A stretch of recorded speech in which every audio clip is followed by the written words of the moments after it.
today's class, and today I would want us to look at portfolio management under CIFA. Basically, I would want us to look at the second topic called risk and returns. Risk and returns. Ladies and gentlemen, under risk and returns, what are we supposed to know? Under risk and returns, number one, you must know the definition of the word a portfolio, where we say that a portfolio is a combination of assets, where basically a single investor goes for many assets and bundles them up, puts them in one basket. Now, ladies and gentlemen, if, for example, today you were to get, say, 20 million Kenya shillings, how will you invest this money? Most of us, because of being misguided, will basically rush with this money, the whole of it, to real estate.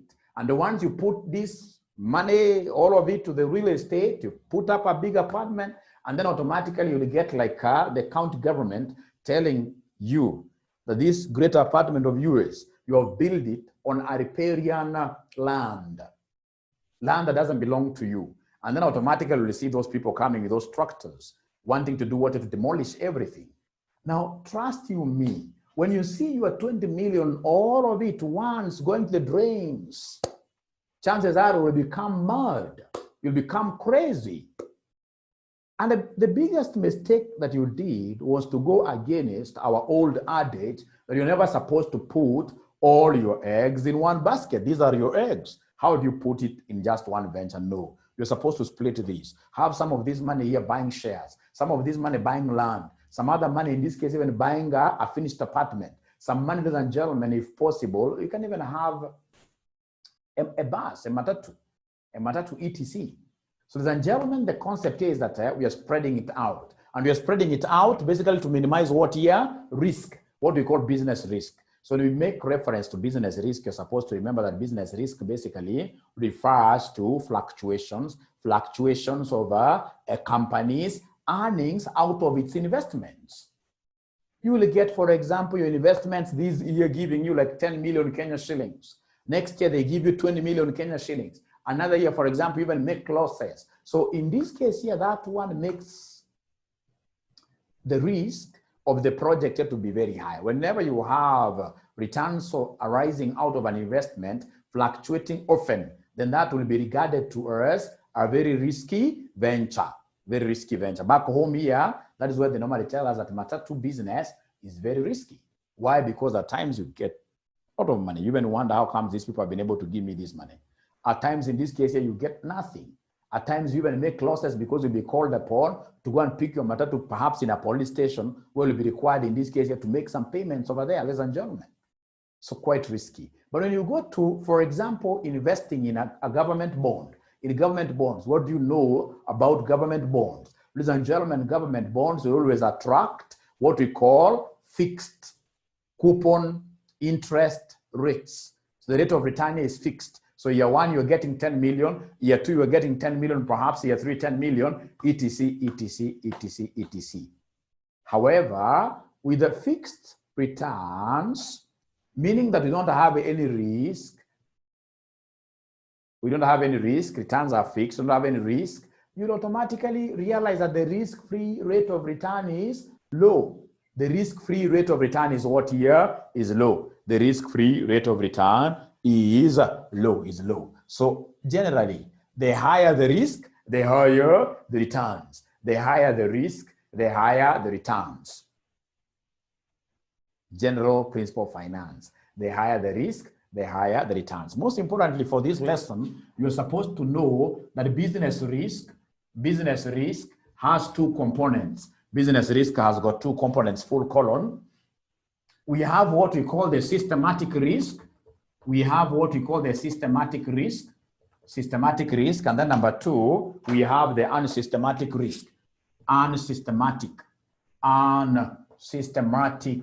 risk. So we have the systematic risk and what here? Unsystematic risk. So great students of mine, listen to me very well.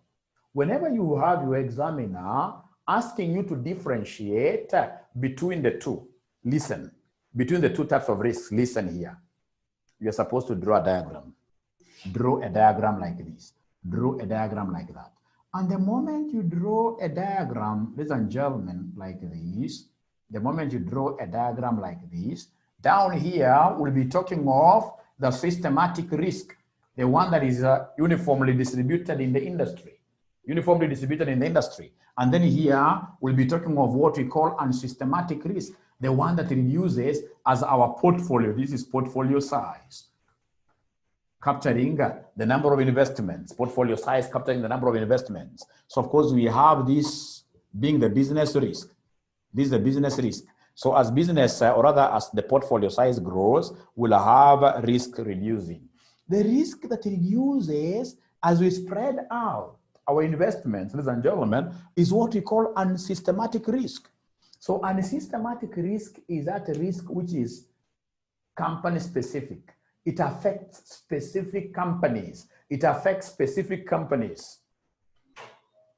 And because of it affecting specific companies, as an investor, I can avoid those companies which are affected by unsystematic risk. And if I avoid them, then I will be reducing my overall business risk. I'll be reducing the unsystematic. What unsystematic means non-uniform, not uniform, ladies and gentlemen. And then we have what we are calling systematic risk from the name systematic, uniformly distributed. These are those risks that exist, ladies and gentlemen, all over. Those risks that exist all over, throughout the entire economy, throughout the entire economy. There is no way you will ever run away from systematic risks. And that is why you can see that systematic risks here are unreducible. You can't reduce them. They are undiversifiable. You can't diversify them because they cut across all sectors of the economy, all businesses of the economy. Now, ladies and gentlemen, for us here, what are we supposed to remember? For us here, what are we supposed to remember? What are we supposed to know? Just for purpose of understanding this, I would want us to just mention some example here. We have returns of security X. We have returns of security Y. Then they have given us probabilities for our two states of nature. So the probability here could be 0.4. Here we have 0.6. Ladies and gentlemen, the return here could be like 15, 18. The return here could be like 12. And then we have what here? 20, like that. So we are required to do a few things here. We are required, number one, to ascertain the expected returns of the securities. Right there, expected returns of the securities. So we have here expected, ascertain the expected returns of securities. Expected returns of what here? Securities. Expected returns of securities. So how do we get solution? How do we get expected returns of X? So to get expected returns of X, ladies and gentlemen, what you need to do is to take the actual returns given times their corresponding probabilities. So take the actual returns given here times their corresponding probabilities. You take, because we are not so sure whether it is 15, we shall realize, or 18, we are not so sure. So what we shall do is to incorporate the probabilities there. So ladies and gentlemen, my expected returns of X here will be 15 times 0.4 plus 18 times 0.6, which at the end of the day will give us what figures? Which at the end of the day will give us what figures? Ladies and gentlemen, with my great calculator here, I'll be able to pick this figure very first, which I'm so sure most of us already have gotten. So we have here 15 times 0.4. 15 times 0.4 plus 18 times 0.6. 18 times 0.6, which gives me 16 point what here? 16.8. 16.8. 16 point what here? 0.8. 16.8. So on the same breath, could you kindly give me the expected returns of Y? What we need to do is to take the actual returns of Y times the corresponding probabilities. So we have 12 times 0.4 plus 20 times 0.6, like that. So with that, now I should be able to get the expected returns of Y. expected returns of y, I should be able to get the expected returns of y, which will be 12 times 0.4 plus 12 times 0.4 plus 20 times 0.6. 20 times 0.6, which gives me 16.8 as well. 16.8 as well. You just have to be careful. 12 times 0.4 plus 20 times 0.6. So 16.8. Let me just confirm the earlier one. That coincidence is good, but at times a bit scary.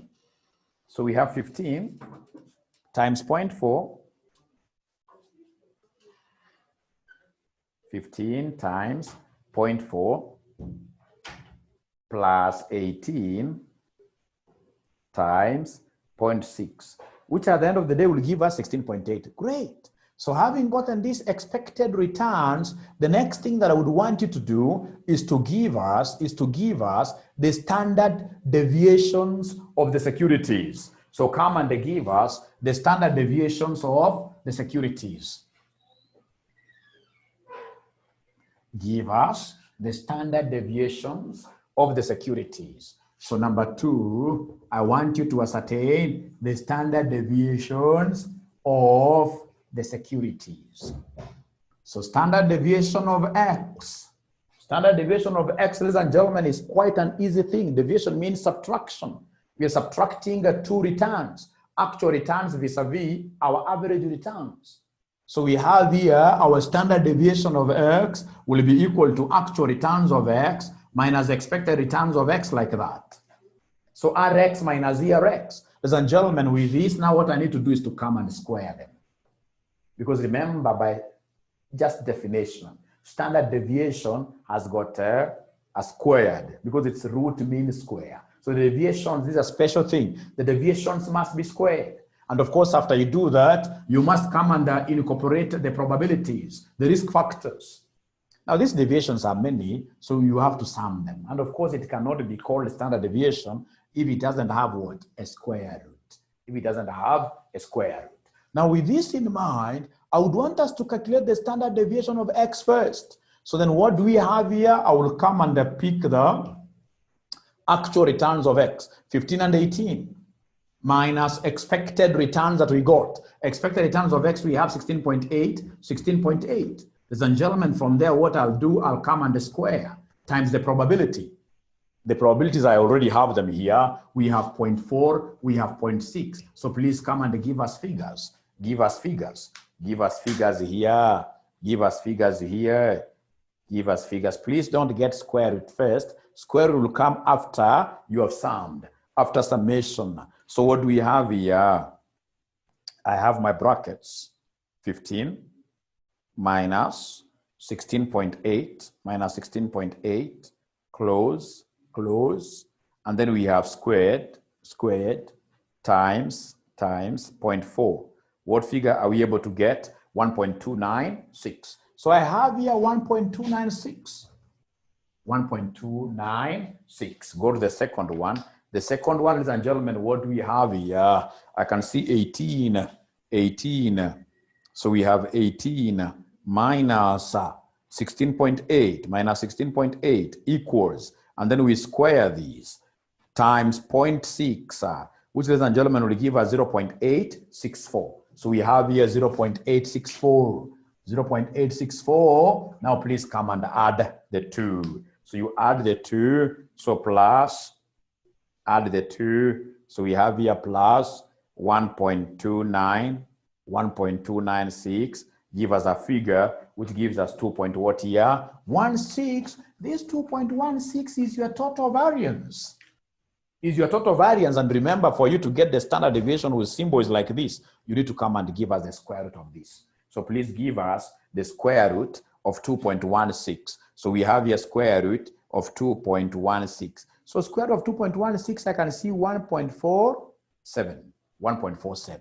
So this will be equal to the square root of 2 point. Let me check again. This is supposed to be 2.16. Square root of 2.16. So square root of 2.16, yeah, it's 1.47. So we have here 2.16 square root is 1.47 like that. 1.47. I'll have to save this thing somewhere. Standard deviation of x is 1.47.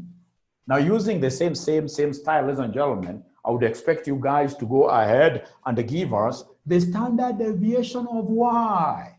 Go ahead and give us the standard deviation of y. Give us the standard deviation of y. So how will I get the standard deviation of y? Our formula is pretty easy. Our formula for getting standard deviation of y, we are looking at the difference between two types of returns. The actual return of y vis-a-vis the expected return of y. And these must be squared times probability. And because there are many deviations, you must sum them. And then at the end of the day, crown it up by having a square root. Crown it up by having a square root. Ladies and gentlemen, if that is the case, then we have our actual returns of y there here. We have 12, we have 20, minus. Expected returns of y, if you recall. From part 1 above, the expected return was 16.8. So 16.8, like this, come and the square times the corresponding probability. Corresponding probability, what do we have? We have 0.4, we have 0.6. So please come and give us figures. Give us figures. What do we have there? Give us figures. Give us figures. What do we have there? So give us figures, ladies and gentlemen. We have open brackets. We have 12 minus 16.8. You close brackets, you say squared, times 0.4. If you say times 0.4, I'm able to see 9.216. I'm able to see here 9.216. And then, ladies and gentlemen, I have the next one, which is 20 minus 16.8 equals squared times 0.6. At the end of the day, we'll get here 6.144. So please come and add everything there, plus 9.216 equals, I'm able to see 15.36, ladies and gentlemen. That is our total variance. This is our total variance.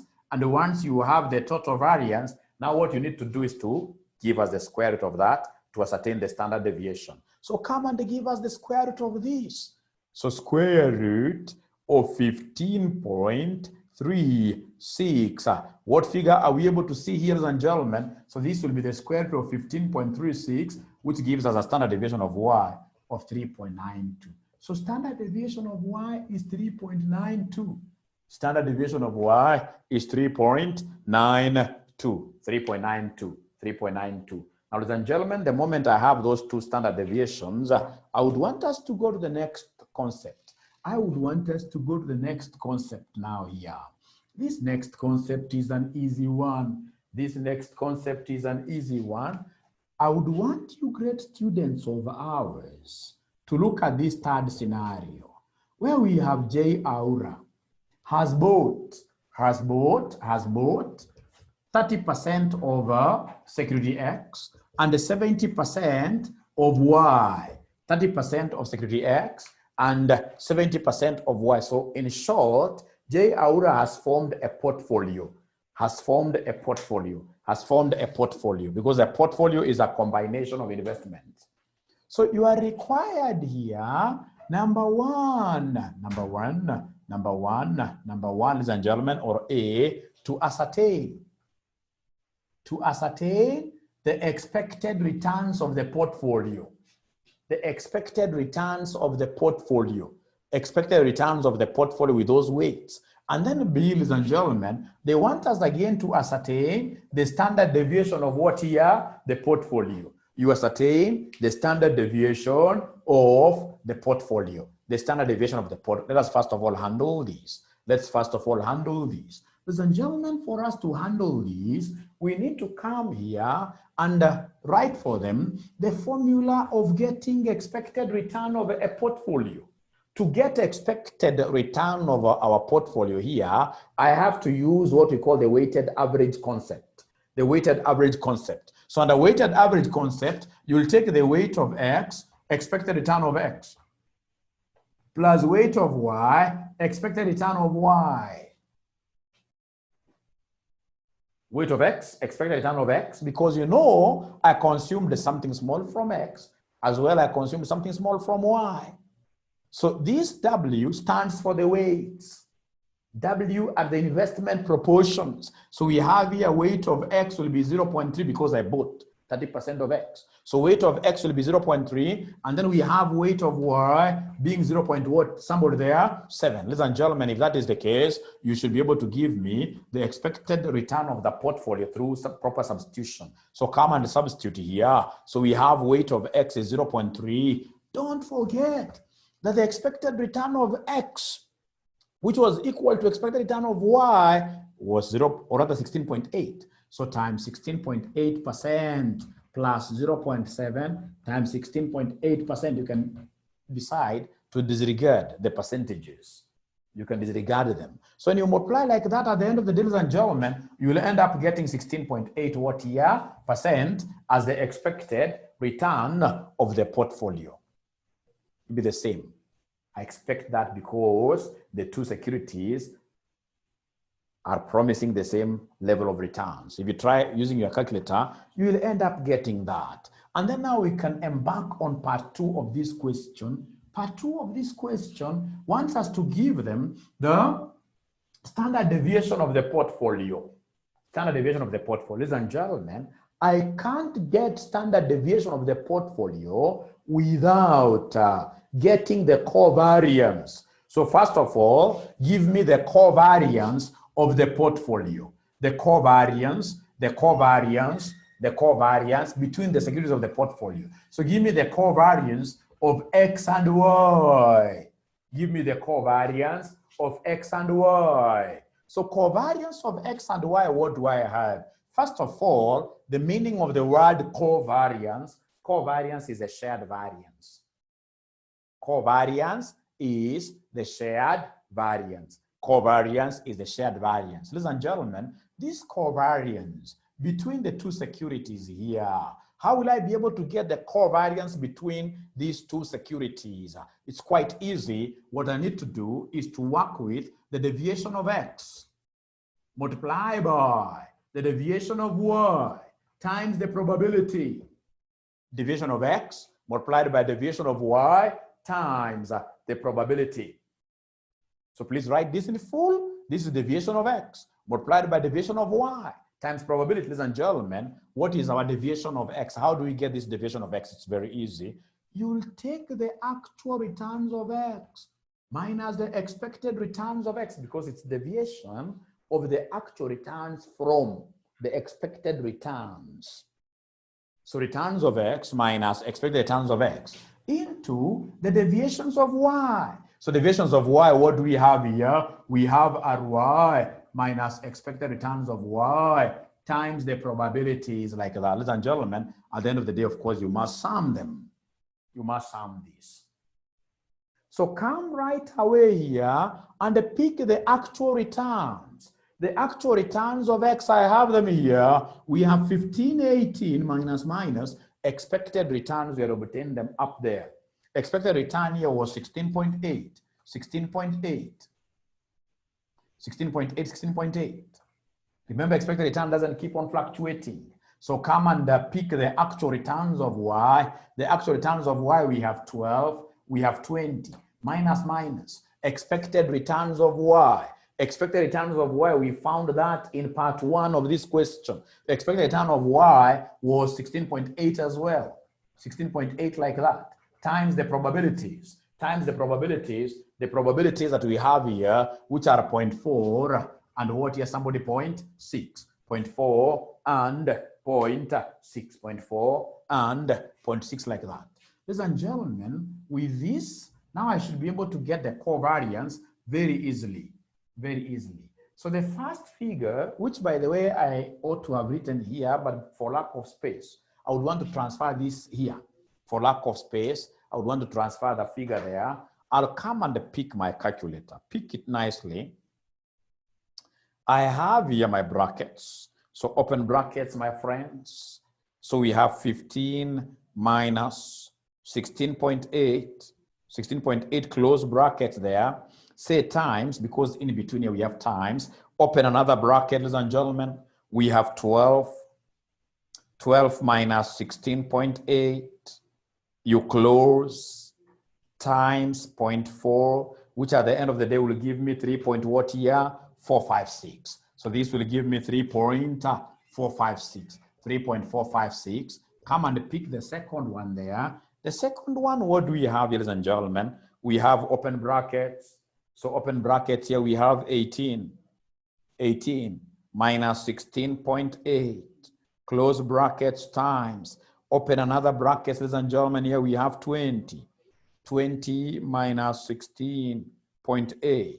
20 minus 16.8 close times 0.6 probability equals, I'm able to get 2.304. So out of this, ladies and gentlemen, please come and combine them.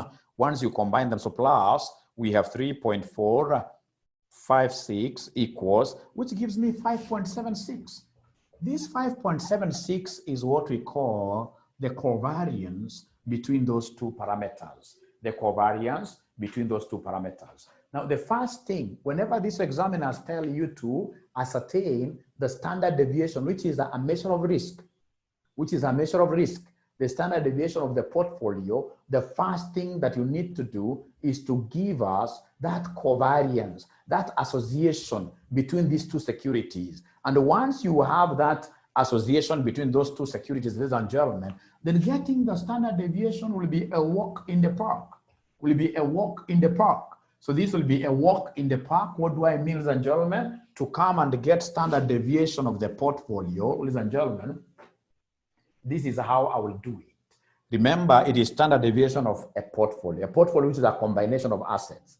So what I'll do is to combine the risk factors. So we'll talk of weight of X, standard deviation of X, plus weight of Y, standard deviation of Y. But remember that these things must be in terms of variances, because mathematically, it's not possible for us, ladies and gentlemen, to be able to do, it's not possible for us to add standard deviations directly.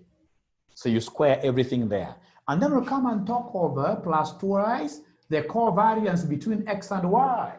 Twice covariance between X and Y, and then you attach the weights. Don't forget to attach the weights as you crown up everything with a big what here? Square root. With a big square root. Ladies and gentlemen, remember we had the weights. Aura had both 30% of X, 70% of Y. So we have here weight of X is 0.3 times standard deviation of X, which fortunately I saved there 1.47, plus 0.7 times 3.92. These ones must be done what here must be squared, plus twice the covariance that I have here, which is 5.76 times the weights, like, and then at the end of the day, we have to crown like that with a big square root. Standard deviation of a portfolio is the one that has a big square root, but you need really to understand this and understand this very well. So from there, what do we do? Our calculator now at work. We have 0.3 squared times 1.47 squared, 1.47 squared, great, plus 0.7 squared, times 3.92 squared, 3.92 squared, plus 2 times 5.76, 2 times 5.76 times 0.3. This calculator of mine is quite limited. I think we just have to go back and work on this step by step. Work on it step by step, because I can see it's a limited calculator. So because it's a limited calculator, first of all, I'll talk of 0.3 squared times 1.47 squared plus 0.7 squared times 3.92 squared equals plus 2 times 5 point, okay,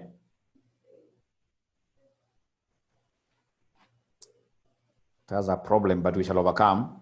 0.3 squared times 1.47 squared equals first plus 0.7 squared times 3.92 3.92 times 3.92 squared plus 2 times 5.76 times 0.3 times 0.7, which at the end of the day gives me 10.14.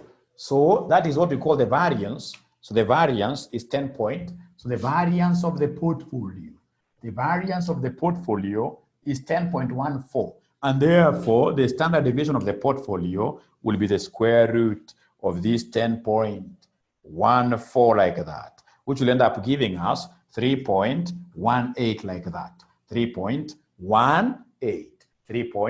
Ladies and gentlemen, the moment I have the standard deviation, in most cases, these examiners would want you to ascertain the CV. This examiner would want you to ascertain the coefficient of what here? Variation. So how do we get the coefficient of variation? The coefficient of variation is also a measure of risk. To get coefficient of variation, ladies and gentlemen, coefficient of variation CV, we normally talk over S over X bar times 100. We normally take the standard deviation over X bar times 100. This formula can be rewritten as follows. CV will be equal to standard deviation, which is like that, of the portfolio. All over X bar is the expected return of the portfolio times 100. So the standard deviation of the portfolio that we have here is 3.18 divided by expected return of this portfolio, if you remember, which was 16.8 times 100. Times 100. So with that, ladies and gentlemen, we have this divided by 16.8 times 100. That gives us approximately 19%. Approximately, this will give us 19%. Approximately, this will give us 19%. This will give us 19% approximately. So, ladies and gentlemen, and that is it. I wanted really to lay a strong foundation for us in CIFA, because we want to teach this CIFA program like in a way it has never been taught before. We want RCM, the way we normally offer unparalleled CPA classes, we want also our CIFA classes here to be unparalleled. So, ladies and gentlemen, I would just want to leave you with some homework here, which will be the next question that we shall be tackling after.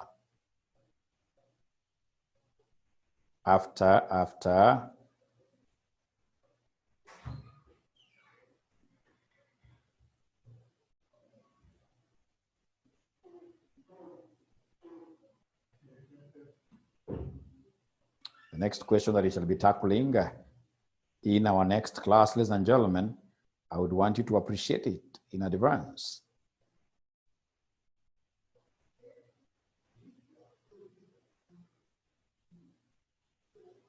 Yeah. So this question I would want you to appreciate in advance. It is, ladies and gentlemen, this is May 2018, question number 4A.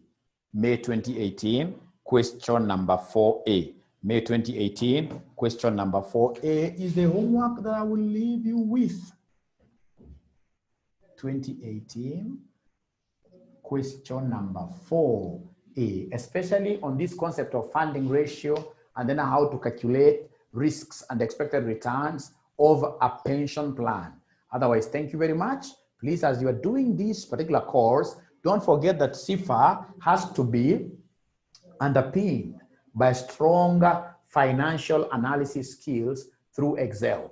You need to know the pivot tables, you need to know the index match, those concepts of Excel, how to analyze big information, big data using advanced Excel techniques. Advanced Excel techniques, we normally offer them at RCM. They normally go for 4,000. It's a 1-month program of advanced Excel that I teach personally. 4,000 Kenya shillings, 4,000 Kenya. If you are interested with this particular program, please give us a shout, give us a call. This is our number. Otherwise, thank you and thank you very much. God bless you.